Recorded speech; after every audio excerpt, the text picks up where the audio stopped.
All right, all right. Let's get this show on a roll. Let's get this therapy stream here. First time. Can't post comments on some destinations. What's going on, everybody? I'm checking something out here. All right. What's going on, everybody? Welcome into the stream, the depressing stream. I am also streaming on X as well, multi-streaming to see how that works. But what's going on, everybody? How y'all feeling after week one? Week one madness. Let me put this up here.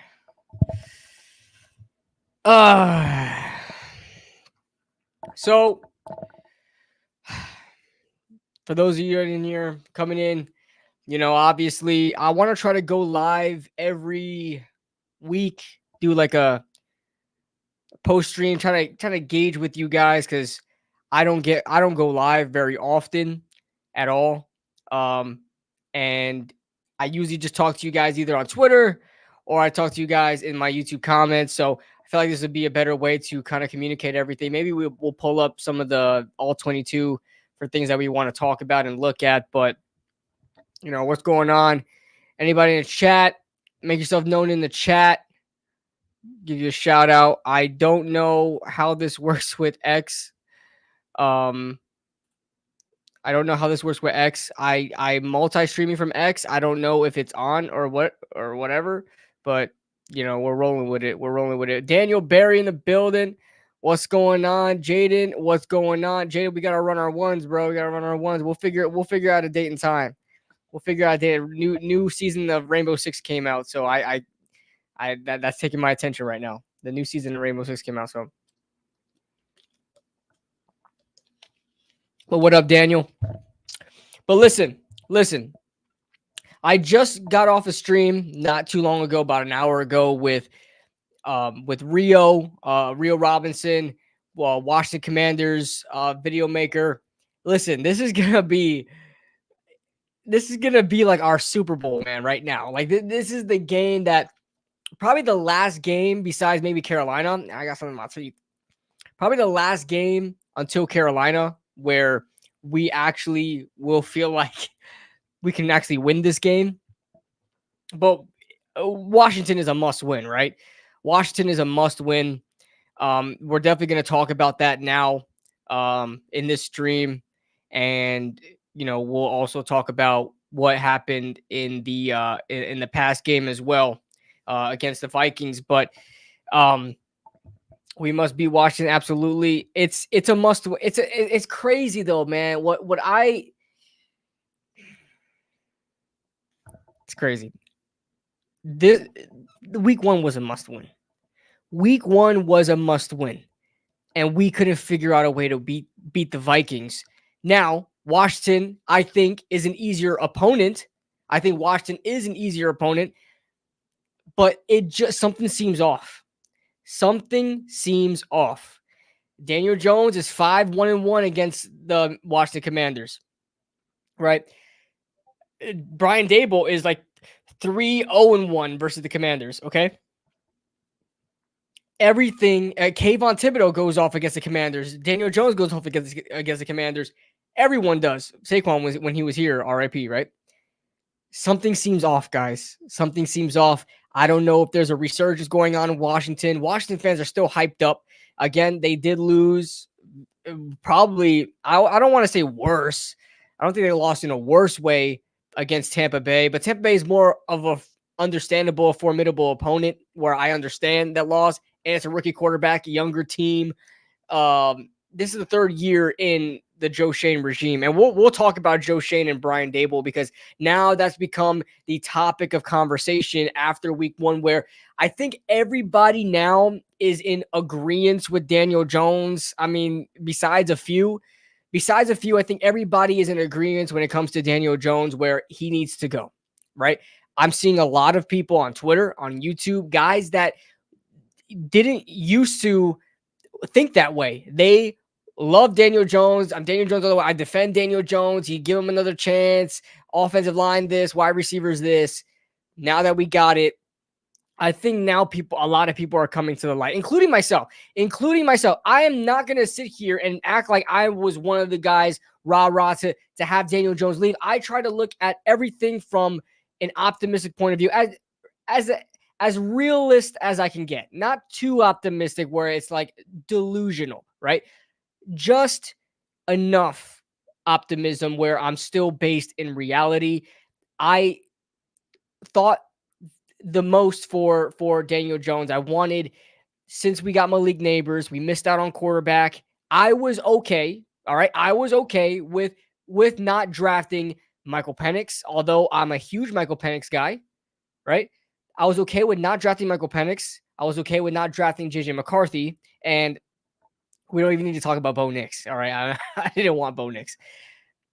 I was okay with not drafting the tier B, right? Tier B. Those three are tier B.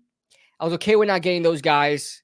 I wanted tier A guys, Caleb, Jaden, Drake, right? We didn't get them, and we got Malik Neighbors. I was hoping that with the addition of Malik Neighbors, this offense, not just Daniel Jones, this offense was going to change. I thought the passing game, our passing attack was going to be a lot better. Now, when I look at the film, when it comes to wide receivers, I think they're doing their job and they're doing it well. I believe we rank, I think it's PFF or Next Gen Stats or whatever. I don't know who it is. PFF, Next Gen Stats, I don't know. According to whatever source that was. Take it with a grain of salt, but it's a stat. It's a stat. I just don't know where the source is from, but it's one of those top sources, okay? It's not somebody doing it in their basement. According to that, the yards of separation for the Giants receivers was like in the top 15, or like it's like above average to good range, right? So that gives you a good sign, because back in the Joe Judge era where we were dealing with a Jason Garrett offense, we had Darius Slayton, Golden Tate, who are other receivers in that era? Cody Latimer, the list goes on and on.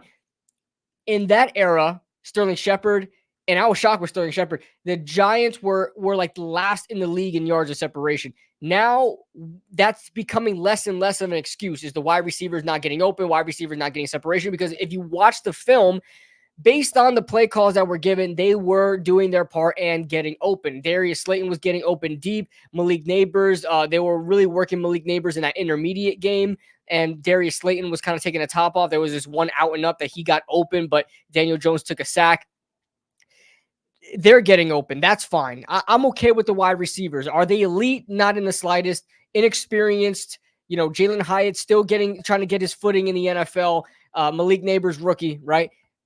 Wan'Dale Robinson, it's hard what to make of how good he is right now.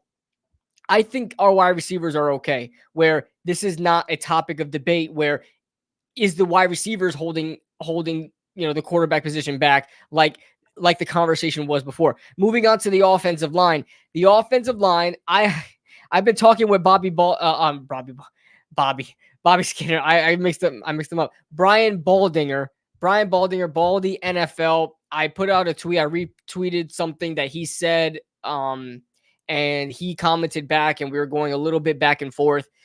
He was a little passive aggressive. I didn't act like I knew anything more than he knew, but I mean, he was just saying, listen, if you thought that offensive line is bad, then you have no standards. Well, my friend, you must not have been paying attention to the Giants very much, because as far as offensive line goes, and from what I watched on film, I don't want to say happy. I think I told Baldy happy. I said I was happy with it. That's just a poor choice of words. I think I mean to say satisfied as of right now. I am hopeful for the future.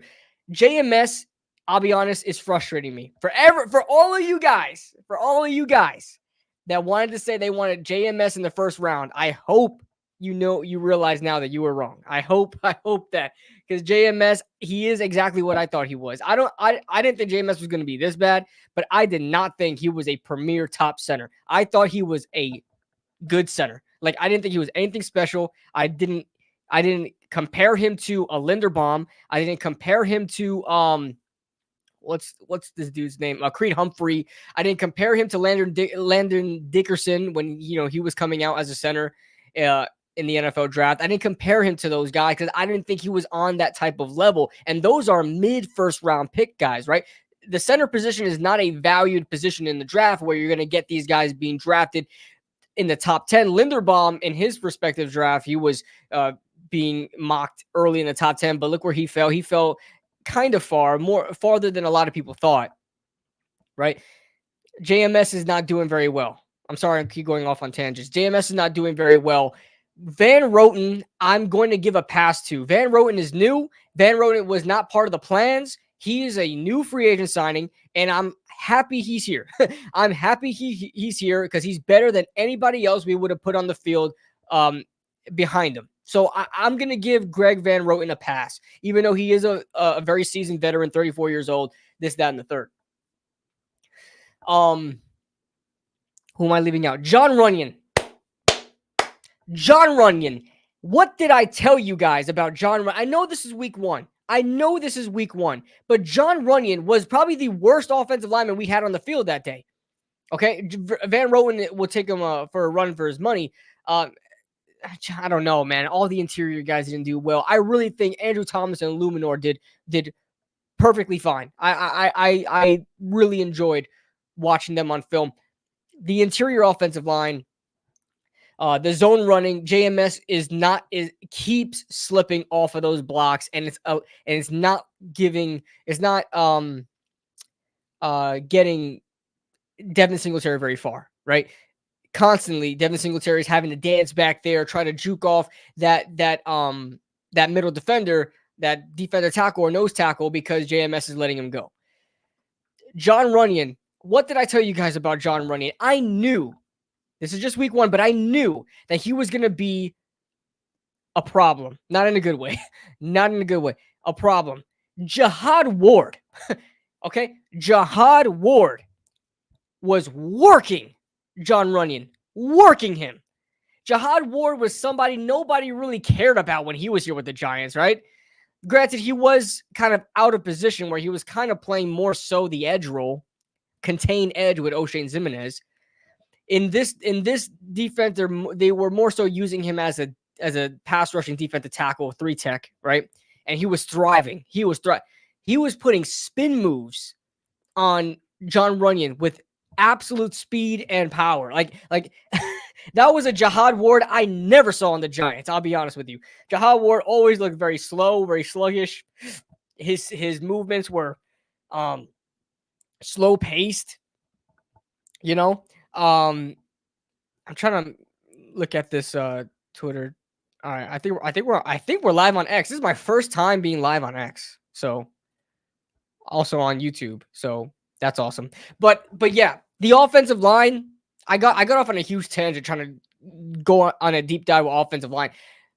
What I'm trying to get at here is that you cannot give that much. You can't give an excuse at all for the wide receiving core. That's out the window. You can't blame the offensive line too much, although the interior did not perform well. There were plenty. I mean, Daniel Jones, how many yards did he throw for? And this is not a hate campaign for Daniel Jones either. This stream is not going to be all about Daniel Jones, but he's obviously the elephant in the room. He's obviously topic of conversation. I feel like that we should kind of get through it now. So then we can talk. 186 yards. Okay, 186 yards Daniel Jones threw for. Daniel Jones threw for 186 yards, and I will tell you right now, he left another 100 yards on the field that day. I'm not joking with you. That's the difference between 186 yards and 286 yards. There's a big difference. I think he left about 100 yards on the field that day. No joke. No joke. Whether it be the constant misses to Theo Johnson on dump-offs, whether it be completely not pulling the trigger at all and taking a sack and not throwing your hot routes, right? This is something that I've talked about in my film study. I haven't I haven't watched too much of anybody else's films. I try not to watch anybody else's film study until mine is completed. I don't want it to influence my take on film study. If I make an error or something, or I didn't understand something, I'll probably watch somebody else's film study and try to get it. If they cover the same play as I did, I try to get a good look on it. But I try not to let other people influence how I watch film.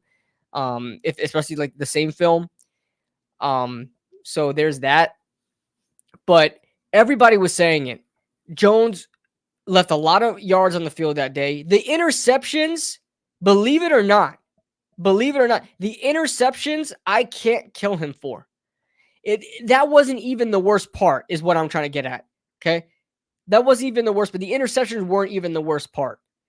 It was I don't want to say inability, because he has the ability. Did you guys see the Malik Neighbors play? The Malik Neighbors post route that he threw that was covered? That was one of Daniel Jones's best throws of his career, and it was overshadowed by the fact that he had a terrible game. It was overshadowed by the fact he had I don't want to say best throws of his career. What is a best throw of his career? Maybe that I always go back to the Darius Slayton in his rookie year, his first game, the Darius Slayton throw, crossbody route going the opposite direction, deep post to Darius Slayton. I thought that was the best throw of his career. But that was a great throw. Nobody talks about the throw. I've watched on Twitter, I don't see anybody talking about that Malik Neighbors post route. Great throw. Only where Malik Neighbors can get it. It was covered. It was I need to make a play right now type of play, type of throw, and he made it. My frustration with Daniel Jones is that he can do, I don't care what anybody says, he could do everything you want him to do. Let that sink in. Daniel Jones, the quarterback, can do anything that you want him to do. Anything you want to get out of him, he can do it. The problem is he won't do it. He won't do it. He just says no. He can throw any route you want him to. Okay? He's mobile somewhat. His pocket awareness is not good, but he can get out the pocket and get some yards after that, right? He's fairly accurate. Last week's game was not indicative of that, but he's fairly accurate. He has a decent arm. All right. He has all the tools. He can get it done because we've seen him in spurts, in flashes, make those type of throws. So I hate going on Twitter. I hate checking my YouTube comments and saying, well, how do you expect Daniel Jones to make that throw? How do you expect him to do this? How do you expect him to do that? Because I've seen him do it already. I've seen him do it over the years. Over the years, I've been watching him on all 22, and I've seen Daniel Jones make those throws. 2019, he was a freaking gunslinger. And he was making good throws, solid throws where I was saying, damn, we need to clean up these turnovers, but I think we got a quarterback here. Boy, were we wrong. And I don't care if he's shell-shocked. I don't care if now, even if it was the offensive line that turned him into the player he is today, where he's scared in the pocket. Either way, how does that help us? Whoever it is to blame, it doesn't matter. That doesn't help anybody. The fact is, he won't make the play. He won't throw the ball.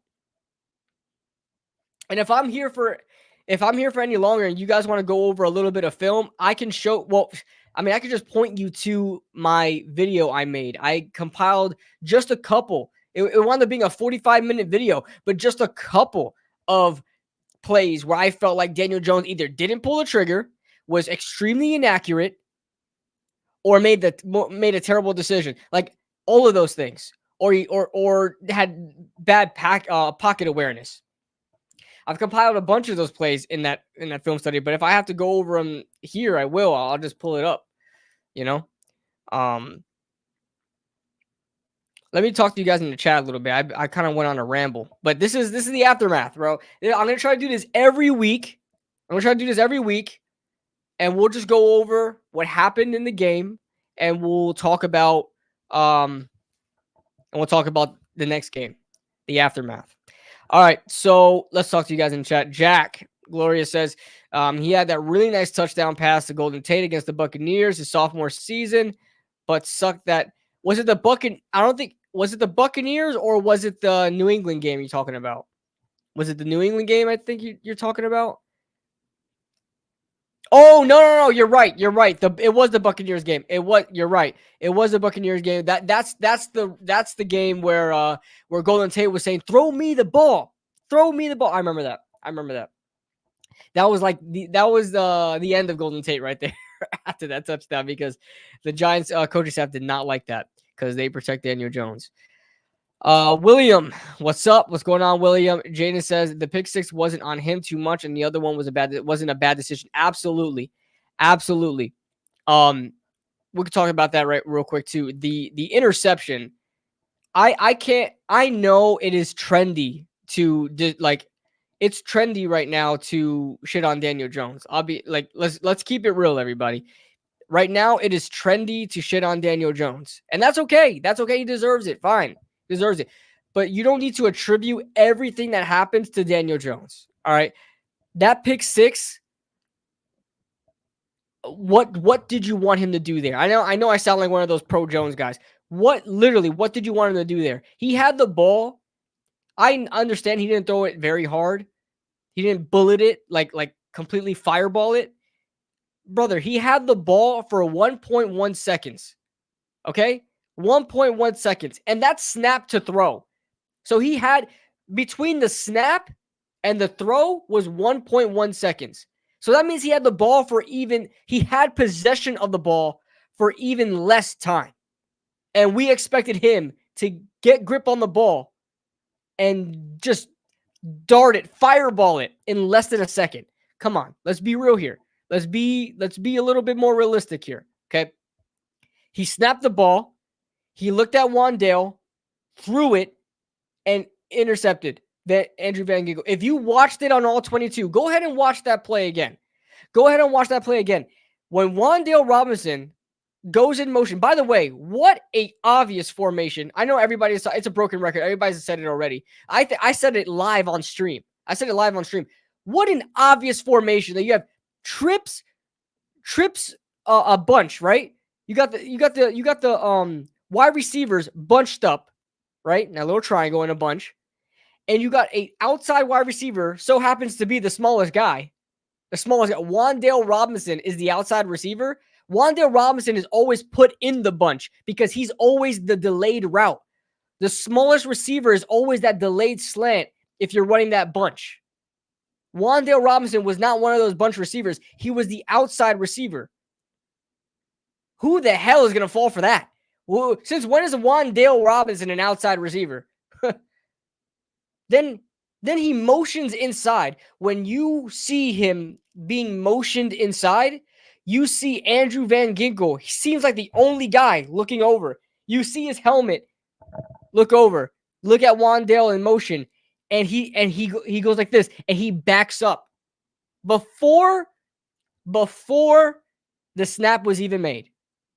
That's how you know he wasn't lying when in that post-game interview and said, and everybody says that was Daniel Jones' fault because Andrew Van Ginkel said, I knew what was coming. How is that Daniel Jones' fault? That's the play call. It's the play call. It was so obvious. Backed up in your own 10-yard line, you run a play like that. It's crazy. Like, I don't know, you shouldn't expect a pick six there, but damn, really? Really? And it was picked off, intercepted. Van Ginkel didn't even. That's such a weird. It's such a weird name. Van Ginkel didn't even engage with Jermaine Illuminor. It's not like when Daniel Jones got set to throw to Wandale Robinson. Van Ginkel said, "Oh my God, this is a screen pass. Let me disengage here." Van Ginkel never even engaged with Illuminor. He immediately went to guarding the pass before Daniel Jones even turned to make the throw. So that tells you everything you need to know, guys. That tells you everything you need to know. All right. Let's see here. Jack Gloria, thank you so much for the super chat. The dollar super chat. Krisha says, appreciate you, Jack. Krisha says, did you go to the fan fest? Now, I live in Florida. Unfortunately, I did not go to the fan fest. I would not take a flight just to go to fan fest. I'm sorry. I would not take a flight just to go to fan fest. But I would have loved to win. Like back in, what was it, 2020, 2021? When, I think it was 2020. When they had the scrimmage game. Was it? I'm trying to remember. My brain is fogging up right now. When Lorenzo Carter had like that freaking legacy game, and everybody thought he was gonna go off for like 12 sacks in that year. I wanted to go to that one because the Giants never scrimmaged before, and like public scrimmage. But no, I never went to a fan fest. Oh, he did what he was supposed to do on that. Yeah, absolutely, Jaden. Absolutely. Facts. Daniel Duds. Fair enough. I will not combat you on it. Like, here's the thing, guys. I preach fairness as much as I can. I try to be as nonpartisan as I can, okay? I think it's okay to rag on Daniel Jones. As much as a lot of people say, oh, you're not a Giants fan if you don't like Daniel Jones. Shut up. Shut up. I hate when people try to give him the same respect and allegiance like Eli. Like, he's not Eli, not even close. Just because he talks like him, walks like him, and looks like him, he looks like his son, honestly, doesn't mean he's Eli. You don't treat him like Eli. But I think I try to be as nonpartisan as I can. I'll blame Daniel Jones when it's fair to blame Daniel Jones. That's simple. And the people that get mad at me they think I'm a super fan of Daniel Jones just because I defend him on a certain play, on one play. I got pushback for defending. Guys, I got pushback for defending. Everything I just told you, I got pushback for defending Daniel Jones' pick six. Because why? Because Daniel Jones is ass, and he's garbage, and he should leave. So that is automatically his fault. He can't do anything good. Doesn't make any sense. You just look silly. You just look silly, and I don't want to talk to people like that don't like to have engaging conversations and just chalk it up black and white. Daniel Jones sucks, so that pick six is on him. Doesn't make any sense. What's up? I think you mean KB. Well, what's up, my man? Anthony says, as much as we hate Reese and Dave, I gotta tell you, Joe ain't looking so good either. Everyone is crapping on Jones and how bad he is.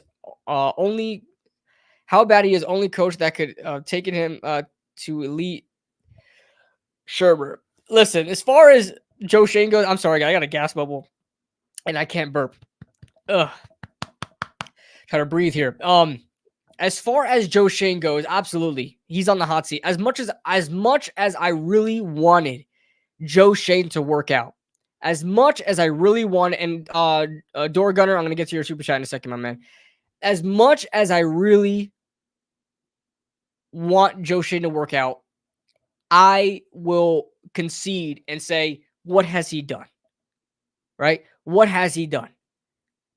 The most he's done is the best free agent signing. I'm not gonna say the biggest. The best free agent signing he's made was Bobby Okereke, right? Awesome. What's gonna happen with this Brian Burns trade and sign and trade? What's gonna happen with that? Right? Our draft classes. I don't care. I know the biggest thing to try to defend Joe Schoen on. And listen, guys, I wanted Joe Schoen. Okay? So if anything, this is on me. Out of all the candidates, I picked Joe Schoen as my favorite. Him and Adam Peters. And Adam Peters is in Washington. So listen, I'll eat crow if he's not the best guy. If he wasn't the best guy. You know, we'll see what happens later. But I'm a Joe Schoen guy. But I will say, I even said it as a Joe Schoen guy in his first draft. Besides Evan Neal and Kayvon Thibodeau, which could very well be busts, right? Kayvon had a good year last year, but could very well still be a bust. Evan Neal is already a bust. His first draft class, I was like, what the hell is this? I'll be honest with you. As much as I grown to like Wan'Dale Robinson, we drafted Wan'Dale Robinson over George Pickens, brother. And I said that literally during the draft stream. During the draft stream, the Giants had the pick. What was it? 50th. What pick was that? What pick was that? I don't remember what pick that was. When Wan'Dale Robinson was ready to be picked, the pick was in, and I was on live with Kush, with the hub. And he saw the draft first. He said, oh no. I said, oh, what do you mean, oh no? He's like, well, we got the position you wanted. We got the position. So I'm like, okay, we got wide receiver. You really can't go wrong. I'm like, okay. So is it not George Pickens? Because that's who I wanted. I wanted George Pickens. He said Wan'Dale Robinson. Oh my God. Over George Pickens. So listen, forget about hindsight. The day of, I wanted George Pickens. The Cordell Flott. Come on. Dane Belton. Come on. That draft class was bad. All right? That draft class was not good. And the only thing that come out of that draft class,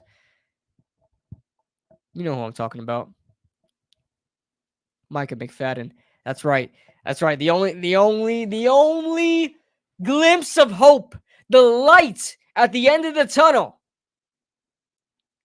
is Mr. Eminem himself, Micah McFadden. That's right. He was the best player in that draft class. Come on now. Definitely the best value in that draft class. As far as Joe Schoen goes, listen, his job is not safe. I'm not a fan of. I've been optimistic about his drafts, but I'm not a fan of every draft of all the picks. I'm optimistic, not a fan of them. Door Gunner, appreciate the super chat, my friend. He says, ready for the 4:00 meltdown Sunday after the loss. What don't they play at 4:00? Do they play at 4:00? I'm on Bleacher Report after the game, so.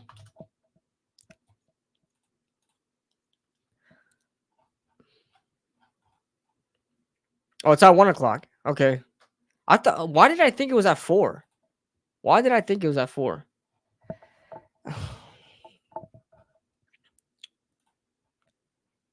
Daniel Jones bench for lie. I'm not benching Daniel Jones. Here's the thing. All right. Which game are you going to? I'm going to the Bucks game. I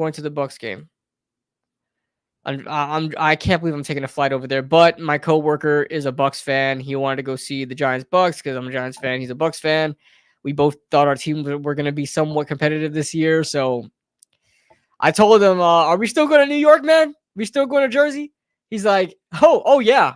I don't care if I have to bring you in a Bucks jersey. We are going to watch that game." And I said, "Oh God, all right. I guess I'm going to Jersey for the Giants Bucks game." Okay, I want to talk about this for a second. I'm wrestling with this because I know that if Daniel Jones does not remain healthy, during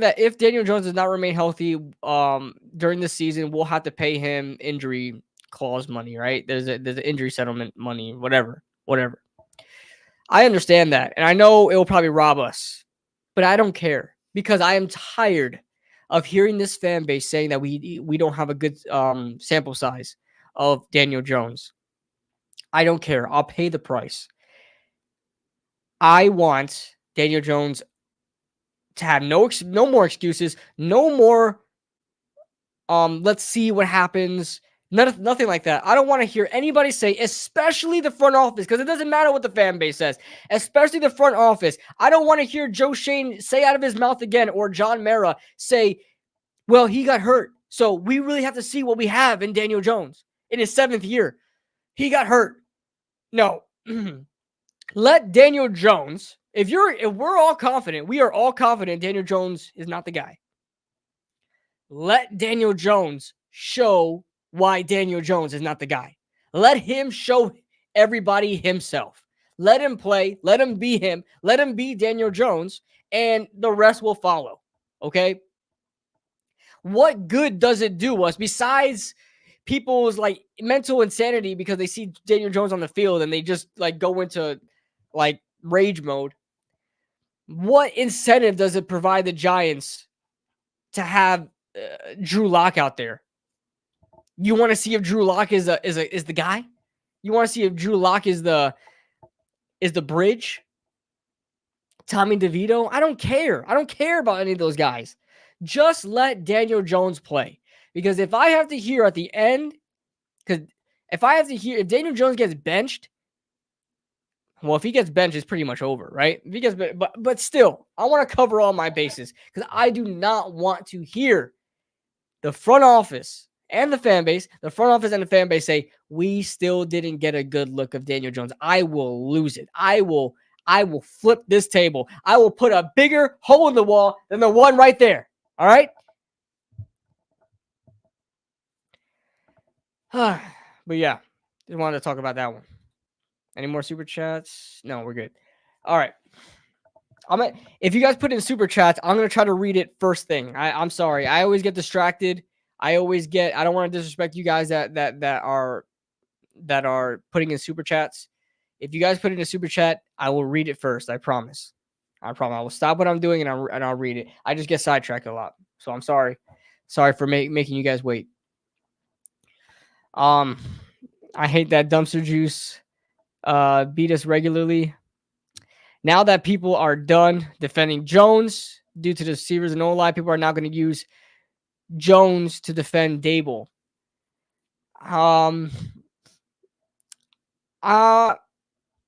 Here's the thing, because I do that, not to a huge extent.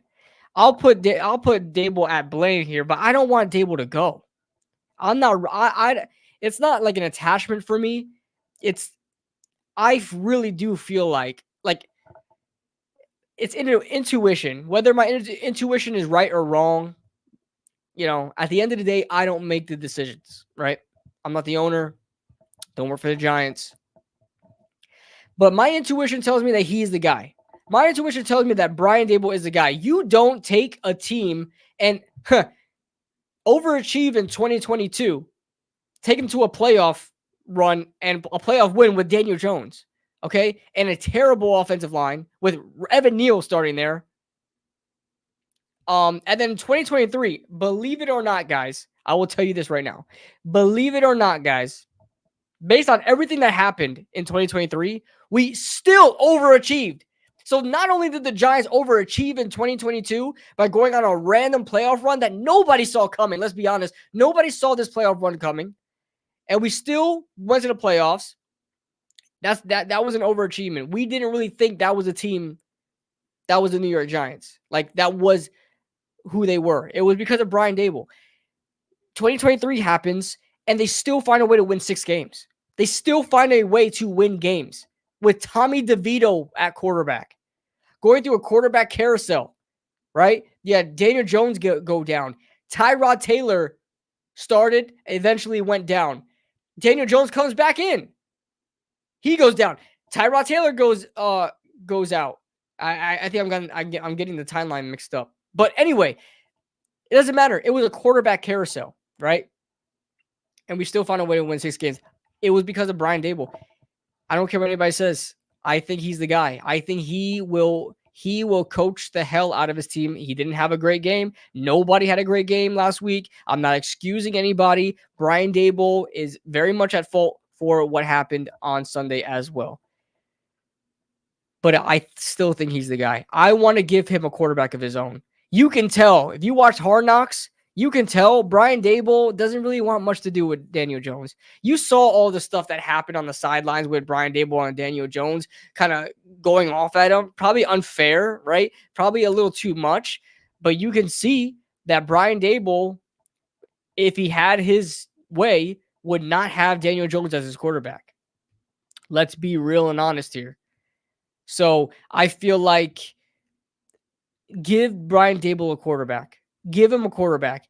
And at the end of the day, whoever's at GM, they're going to, when it comes to a quarterback, they're going to defer to the head coach. Hey, especially if it's an offensive-minded head coach like Brian Daboll, hey, who do you want in this draft? Like who is your guy? Who's your quarterback? And we'll see like if we're in that range, we'll do some heavy scouting on this guy. We'll do a lot of work on this guy. We'll bring him in. We'll bring in all these quarterbacks, but your guy in specifically, he's our target.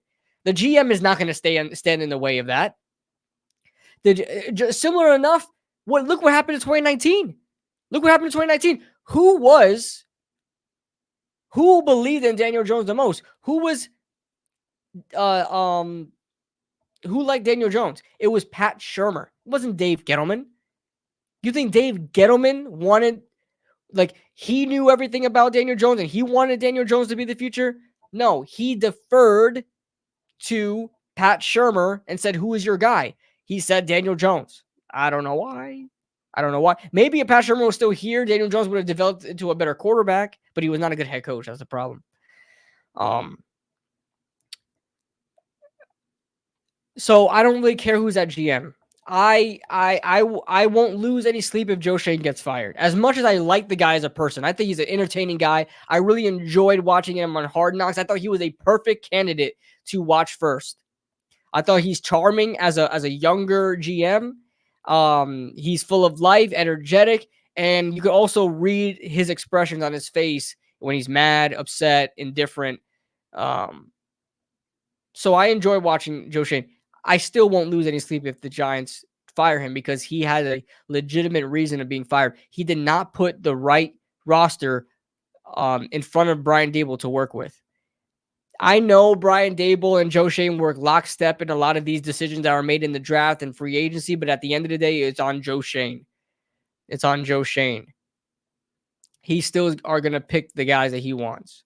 And so I want to see what Joe Schoen has with his own quarterback, whether that be Cam Ward, whether it be a Carson Beck, Quinn Ewers, Shadur, who I don't think is going to come here. He don't want to come. Dion ain't letting Shadur come to the Giants after everything that we're going through right now. It's going to be Colorado 2.0. Daboll is definitely on a shorter leash than I heard that, and I can't fathom that. I heard that, and I can't fathom. What has Joe Schoen done to earn a longer leash than Brian Daboll? What has he done?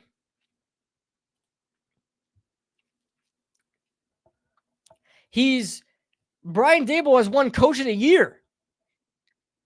Joe Schoen isn't even regarded as a good GM.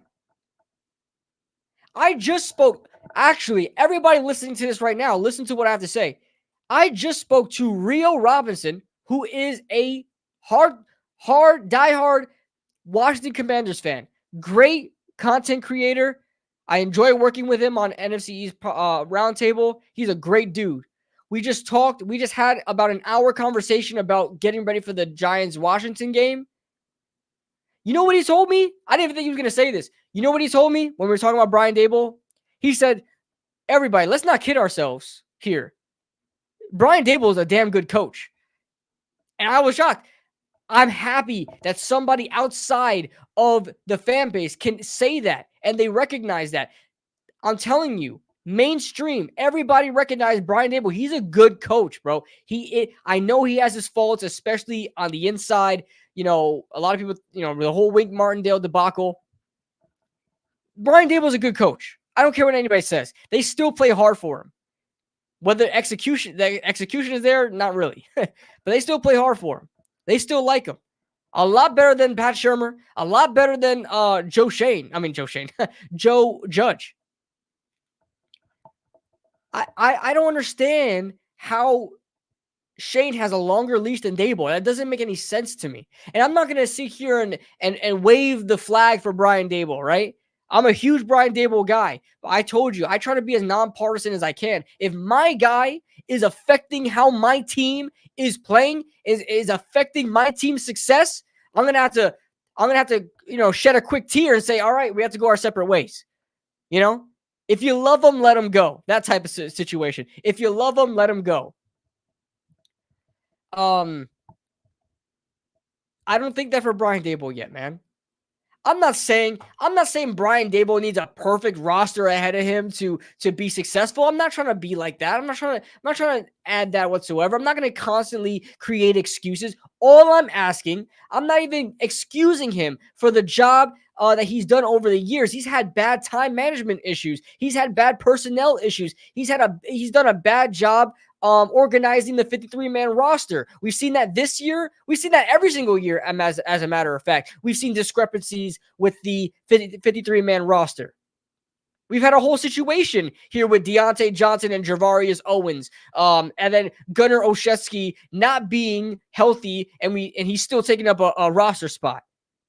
Micah McFadden, same thing, right? He's had issues with roster management, time management, personnel issues, inside the building issues with his coaching staff. He's had his faults. But all I'm asking is that he gets his own quarterback. Let's see what happens if he gets his own guy. Because just based on how Brian Daboll runs his offense, and based on how Brian Daboll has done in years past with guys like Josh Allen, tells me that whoever is Brian Daboll's guy is going to be a guy. You know what I'm saying? I'm not going to on 100% say he is going to be the guy, but he's going to be a guy. He's going to be a quarterback, like a quarterback that we like. He's going to know how to choose a quarterback. He's going to know who to take and how to develop him. And I want somebody with a fresh mind, a young quarterback coming out the NFL and letting Brian Daboll pick his brain, develop him, see what his strengths are, see what that quarterback prefers, work together in tandem, and create something beautiful. That's what I want to see. Daniel Jones is used goods. Let's be real with ourselves. Daniel Jones is used goods at this point, man. Daniel Jones is a Pat Shurmur person, and he did well with Pat Shurmur. Then he got moved to Jason Garrett's scheme, kind of turned him to another quarterback, right? That Jason Garrett scheme turned Daniel Jones into another quarterback. And then you've got Brian Daboll, who Brian Daboll has tried. Brian Daboll has tried his best. You can tell based on what I saw play calling wise, in this game, the route concepts, the lack of creativity, there's a common denominator here, man. There's a common denominator when it comes to the play calling when Daniel Jones is under center, and it's the quarterback. It's the quarterback. Jason Garrett, I never watched Dallas film all 22 with Jason Garrett's scheme, but I know it wasn't that. I know it wasn't 10-yard curls and comebacks all the time. I know it wasn't that, but Jason Garrett somehow changes his offense to be just curls and comebacks and spot routes with Daniel Jones when he comes to New York. And then now I got to see Brian Daboll, an offensive mastermind, do the same thing with Daniel Jones. There's a common denominator here. The quarterback. Why are these play calls so simplistic? And Brian Daboll has tried to implement these things, but it has not worked. Look what we did in the preseason. We were throwing back shoulders, deep routes, all that stuff. Why haven't we done it in week 1?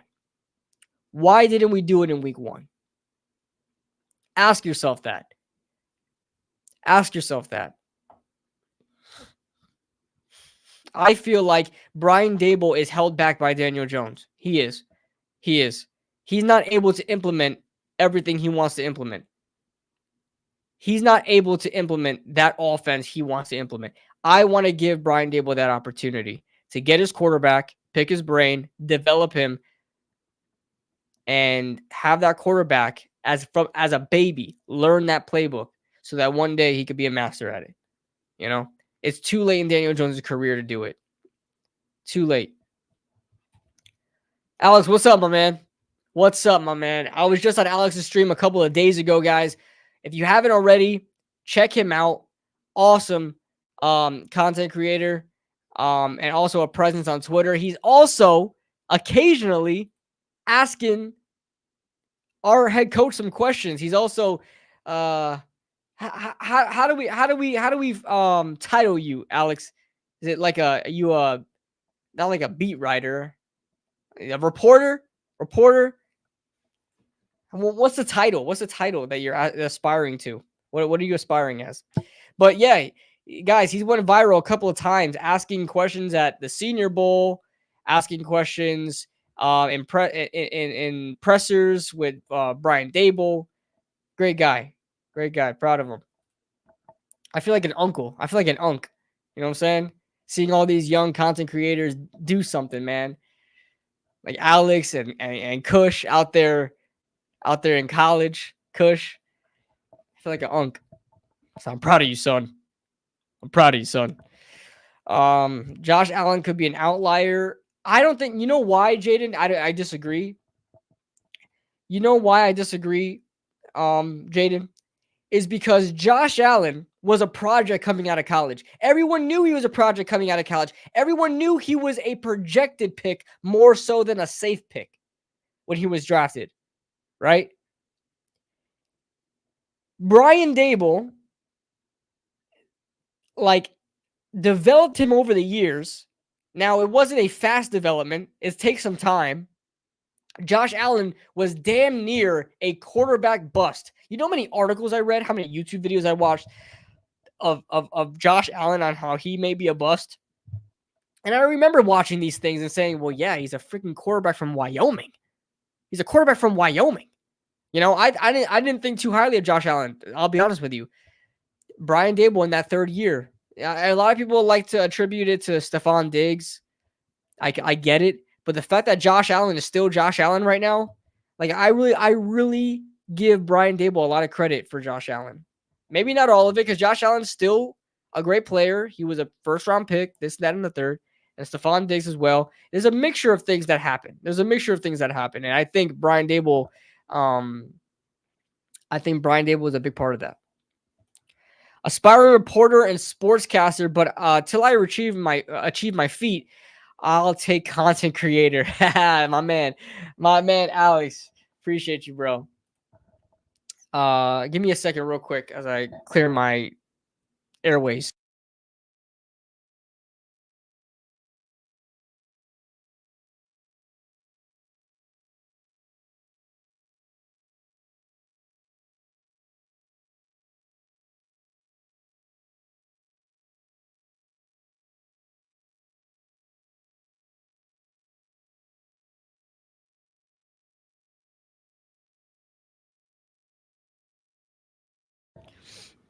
Sorry, guys.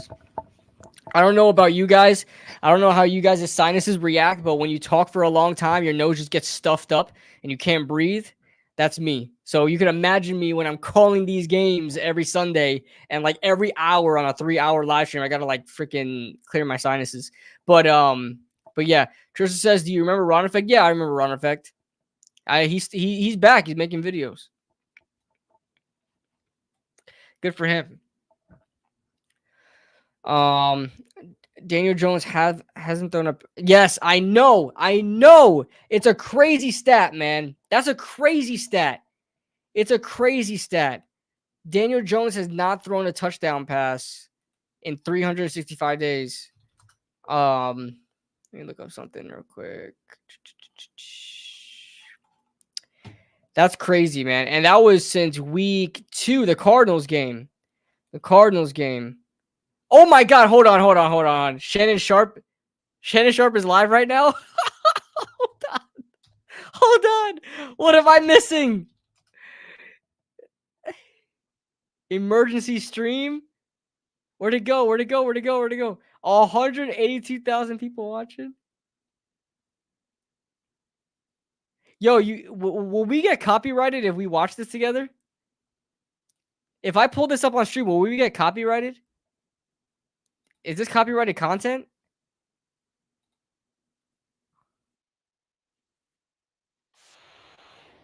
God, that's loud, brother. Oh my God, these ads.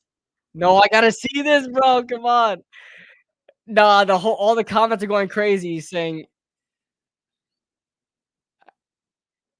that it happened on 9/11. Oh my god. Bro, going in for round 2.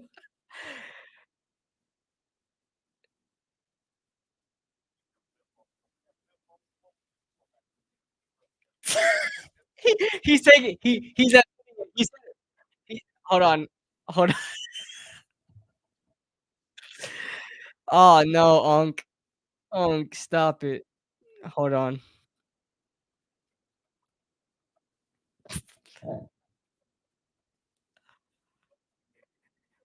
Said, boss, I cut it off.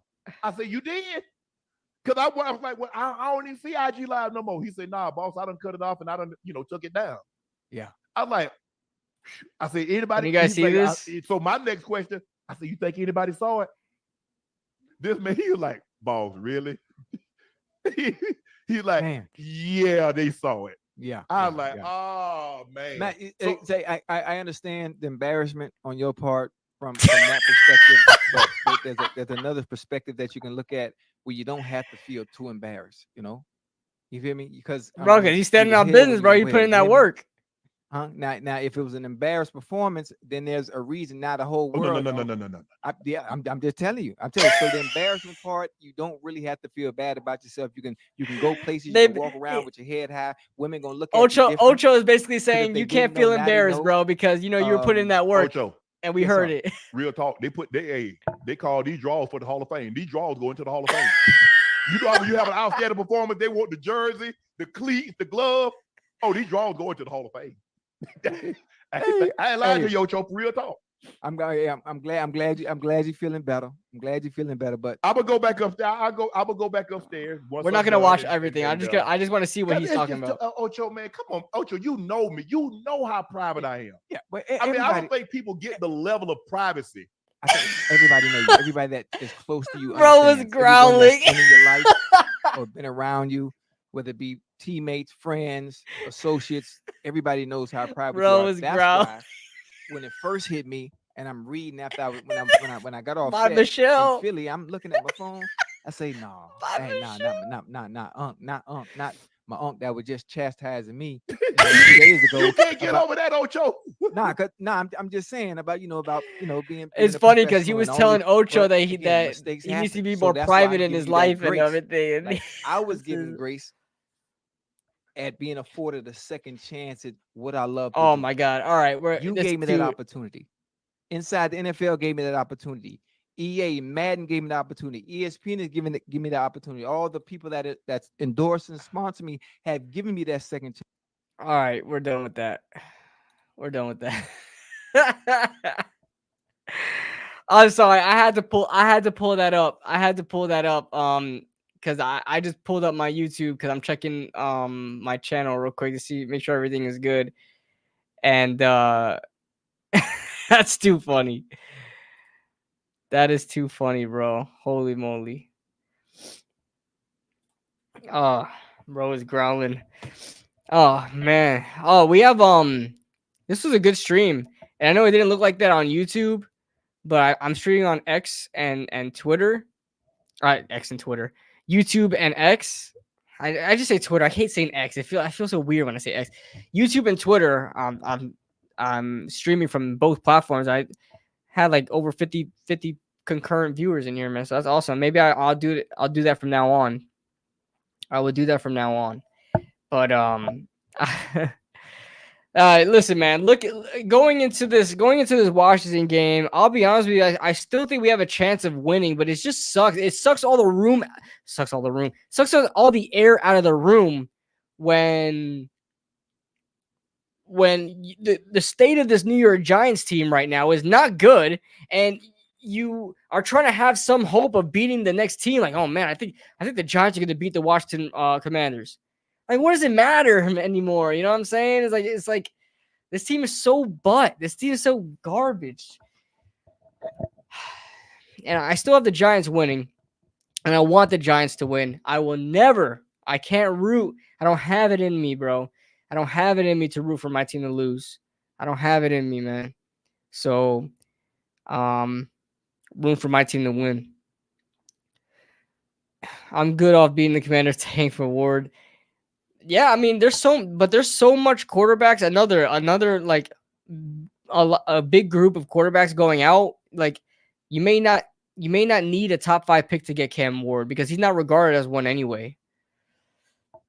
He's become this NFL draft's darling. He's become the darling here. But I mean, everybody's still gonna. Shedeur is probably gonna be the top candidate. I don't know actually because you still have Shedeur. Shadeur's issues, like a lot of people may be turned off by it. The attitude and kind of the baggage that he carries with Deion Sanders and stuff, and the fact that he's gonna pull a Eli Manning. You don't say that before the draft, but whatever. I mean, Eli Manning did do that before the draft. He just said, "I'm not going to certain teams or trade back for a haul and wait till next year for a quarterback." Yeah, you could do that too. Dylan Raiola, right? Dylan Raiola. No, Dylan Raiola is a true freshman, right? So it wouldn't be 2026 draft. It would be 2027 because he's a true freshman. He can't come out as a sophomore, right? So is he a redshirt or a true freshman? Dylan Raiola. And then you got Arch Manning.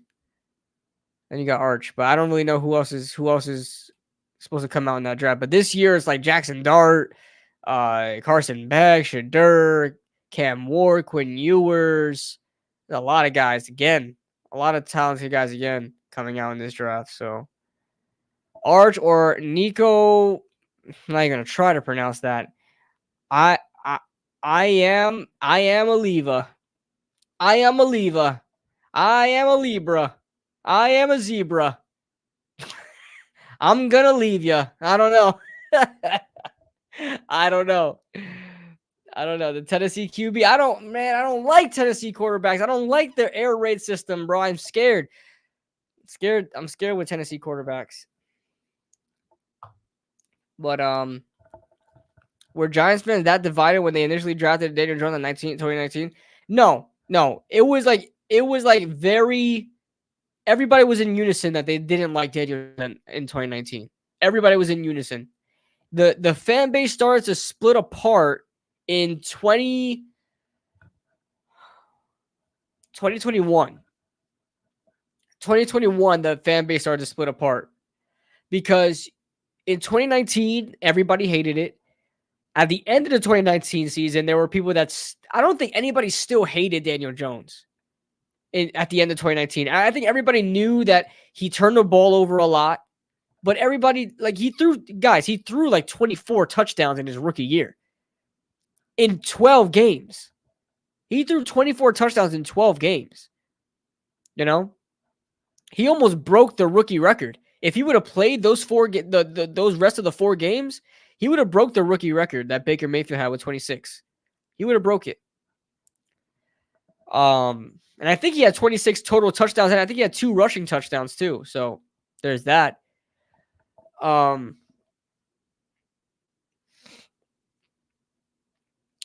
want to say it was 2021. I want to say it's because 2020 people still didn't know what they had in Daniel Jones, and people were kind of like the jury was still out on him. And 2021 people were starting to make their decision because he got hurt in 2021. We had Colt McCoy for a good chunk of the season. Colt McCoy was 2020, right? Colt McCoy was 2020? No. 2021. 2021, right? Am I right about that? Trying to think. No, it was 2020 because Wayne Gallman was playing because Saquon tore his ACL in 2020. And Wayne Gallman was playing the Wayne train, and Colt McCoy was there too. We had that win against Seattle. So yeah. It was 2021 where that's when the New York Giants Civil War started. That's when the Civil War started to branch out, where it became the anti-Jones with the pro-Jones, I guess you could say. And then here we are at the end. We are at the end of the Civil War. It's over. I think the Civil War is over. I'm so happy that the Civil War is over. Now, let's try to get this team right, man. This fan base needs to needs to come together again, man. We were once a very good fan base, bro. We were once a very proud fan base. Then we started pointing the gun at each other. I swear on Twitter during the offseason, because I mean nobody's gonna talk shit now after what we did. I swear during the offseason of this offseason, forget about it. Going back years on Twitter, I don't ever see Giants fans like talking shit to other teams. Giants fans, just bantering with other teams. I don't see it. I always see Giants fans attacking other Giants fans. That's all I see. That's all Twitter is. That's all Giants Twitter is. It's just been a big civil war, and I'm hoping, I'm praying to God that that's finally over. I'm praying to God that that's finally over. I hate it, bro. I hate it. I hate having to see in my mentions all the time me being somewhat positive about the team, and I got other Giants fans kicking me down for it. Bro, get off my timeline, brother. I'm trying to be positive about my team. I'm trying to be a fan here.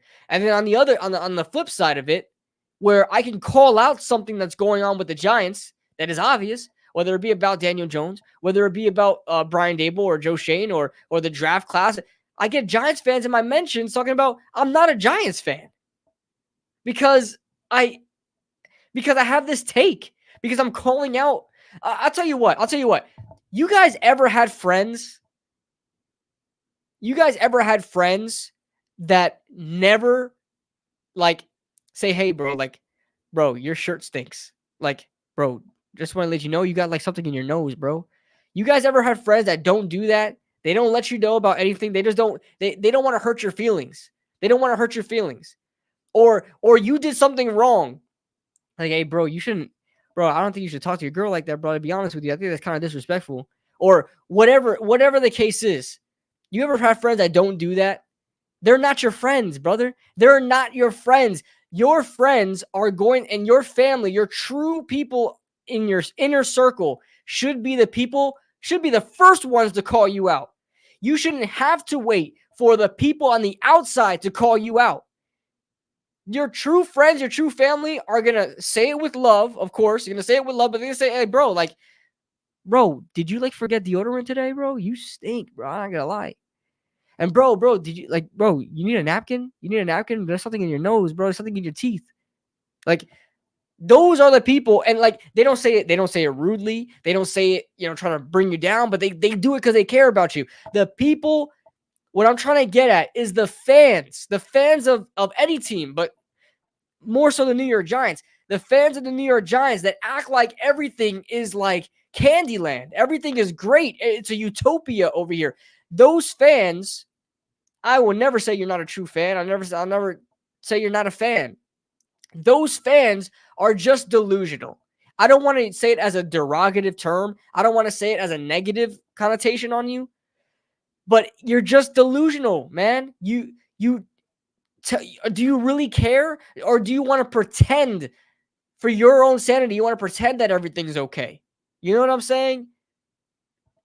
So I hate when people say that I'm not a real fan for calling out things that are. Now, I get that there are super negative fans, and people confuse me for that. People always confuse me for being too negative on the Giants.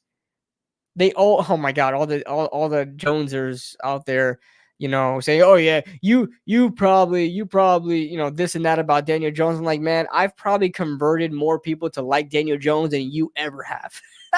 I've probably converted people to like Daniel Jones than you've ever have. Okay. Because I speak with logic and reasoning, man. I don't speak he's your quarterback, whether you like it or not. He's your quarterback. Support your quarterback. Come, stop. Shut up, brother. Shut up.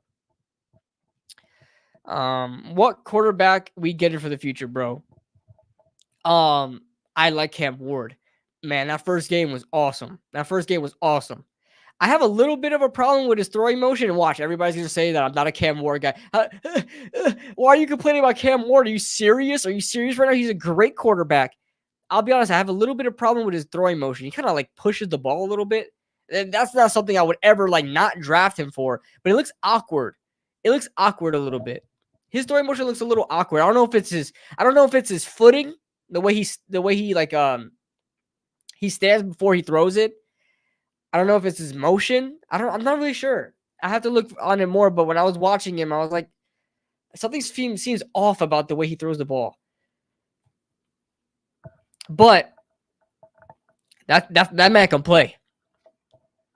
Cam Ward can play. The fact that he went from was it still Power 5? Where did he come from? Was it not Power 5? Cam Ward. Is he from the Power 5? He came from Washington State, but it was Washington State Power 5. They were Pac-12, right? They were Pac-12. But anyway, he goes to a better organization with more competition, better defenses in the but I believe Miami's in the ACC, right?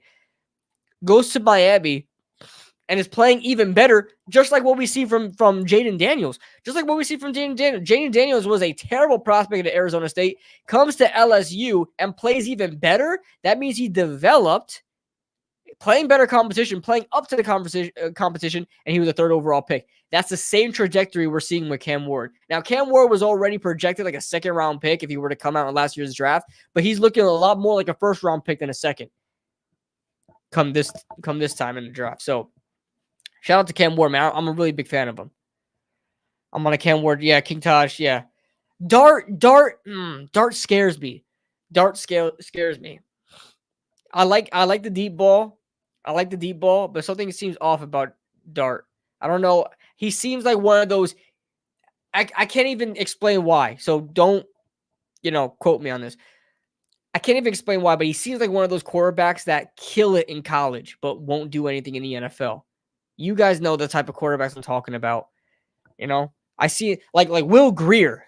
Will Grier was a great guy. Shout out to if Monty's watching this on Twitter. Will Grier, the West Virginia quarterback, like he wasn't a top prospect. I mean, he wasn't a 1st-round pick or anything like that, but he was like good in college, and he's ass in the NFL, right? Like something like that. He just seems like that to me. I don't know why.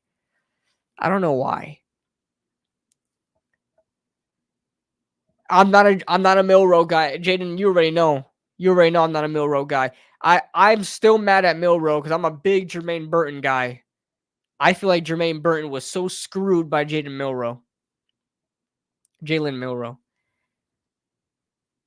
I feel like he was so screwed by him. I feel like Jermaine Burton would have been a 1st-round pick had it not been for the lack of awareness and reading the field that Milroe had.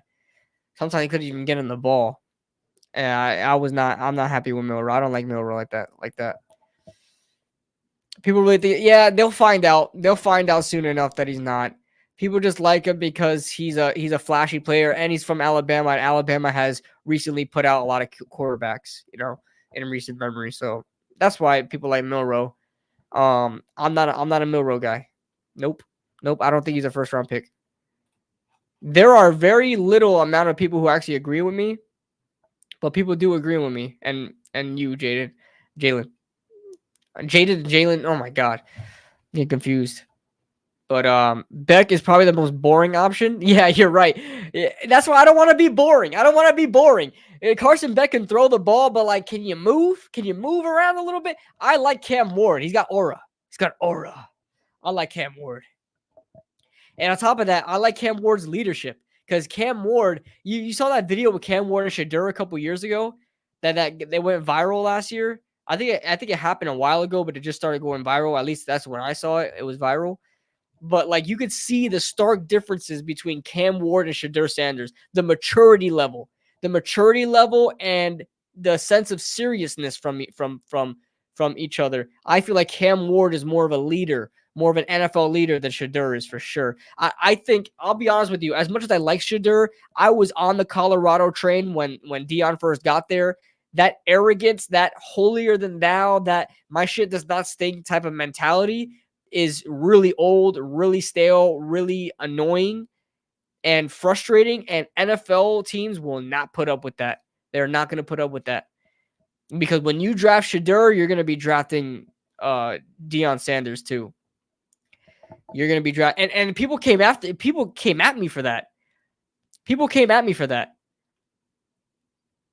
They were saying, "Oh, so you're gonna do that? You're gonna just jump off like that? You're just gonna judge them real quick after one season?" I said, "Listen, if they don't put up next year, that attitude shit, that stomping on the logos, that running in, going into away games and being rowdy and arrogant and immature and not holding yourself with some sort of class, that's just gonna get real stale real quick, and and it's become a meme." But now you're gonna be a really bad meme if you don't start acting good on the field, and they're not good. So whether it's Shadur's fault or not, you're out there dancing around like your team is about to be the best team in the world, and you barely beat NDSU, and you get your shit pushed into the next week, against real competition. So, who did they face? I watched that game, but it's Nebraska. Yeah, with Dylan Raiola. Yep. True freshman, by the way. True freshman Dylan Raiola. And Nebraska was not good. Nebraska was not good for a couple years now. So they had no excuse. No excuse. I remember you were getting cooked on the timeline for talking about Beck's era. Yo, you remember that? You remember that, and that picture got like a lot of impressions. Holy crap! I didn't think that was just a joke, and it went like semi-viral. That was just a joke, and it went semi-viral. I think it had like 200K impressions, something like that. I don't remember. Not 200K. I'm bugging. Probably like 100K, close to that. But yeah, like Carson Beck has negative aura, bro. Negative aura. I can imagine Shadur going into Philly, stomping on the logo. Whew. Whew. Bro, do you remember? Bro, this is where I started to jump off of the Shadur train when hold on, I'm trying to pull this up.